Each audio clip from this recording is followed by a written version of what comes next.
What's up, YouTube? Back again with another video. Today we're going to be talking about diversification and investing. I'd like to start off this video by saying if you're new to investing in any type of way, I suggest that you talk to a financial advisor before you start getting into the markets.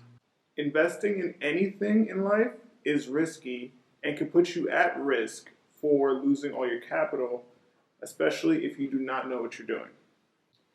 Anything I say in this video is actually not financial advice and is, for the most part, just my overall thoughts on diversification and how diversified someone should or should not be. I believe diversification depends, and how much you should diversify or shouldn't depends on each person's risk tolerance and their overall viewpoints and goals for the short term and long term of their investment portfolio. If you have a higher risk tolerance and your goal is for high growth or exponential growth, it may make more sense to funnel your investments to a smaller basket. That way, you'll be able to identify which investments and which companies have the potential for outsized gains and outsized returns. It becomes a lot harder to do that if you're, one person and you're dealing with 25 to 50 plus investments, and you're trying to figure out which ones are going to give you the most gains.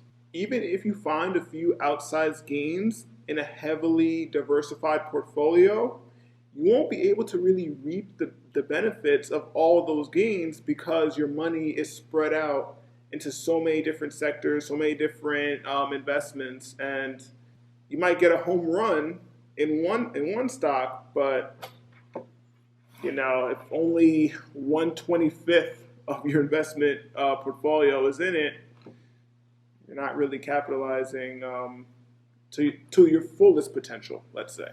The initial thought that most people have with smaller investment portfolios is that the risk is so much higher. Let's say if 20% of your investment portfolio is into one company and that company happens to fail, you're going to be losing a big chunk of your investment portfolio, which is why a smaller portfolio is not for everybody. Like previously stated, investing into anything is risky.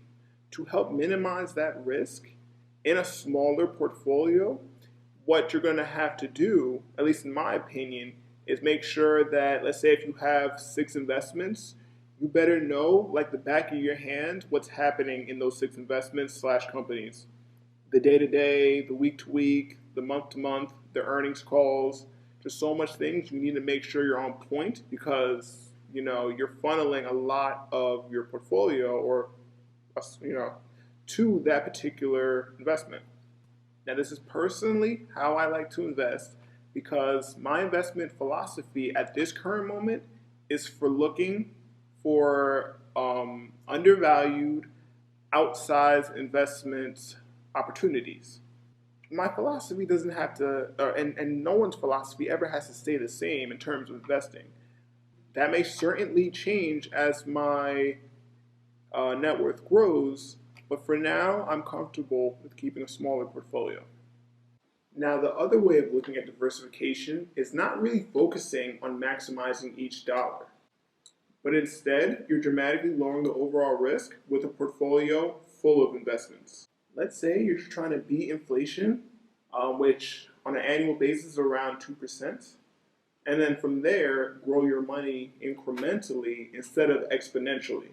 In that case, being diversified is probably more your cup of tea. Unless you're really good at picking out investments, a more diversified portfolio tends to stunt exponential growth. However, you'll have less volatility towards the downside during a correction. A lot of the times you'll see dividends in a more diversified portfolio, and the way that they help out is dividend stocks don't tend to drop as much depending on the company, and even during a correction, as long as it's a safe dividend and they have a safe dividend score, the company has a higher percentage chance of still paying you dividends throughout a downturn in the market. And there you have it. Obviously, there's a lot more into investing than what was mentioned in this video. I just, made like a little simple breakdown of what I believe diversification and investing is about. But this is a good start to taking that first step to improving your financial situation, in my opinion. Once you know what you want for your investment portfolio, it's time to head out into the markets and try to figure out what companies or investments you want to invest in. Do your research, like I mentioned, and don't forget, it's actually really crucial to know how to value a company. So you know if you're buying it undervalued or overvalued. And what your goal should be, in my opinion, is to look for undervalued plays, companies that are great companies or good companies that are undervalued and have, mid to high potential for growth. All right, guys, that's all I have for this video. Once again, if you have any questions, please let me know down below. Don't forget to like, subscribe, and I'll talk to you next one.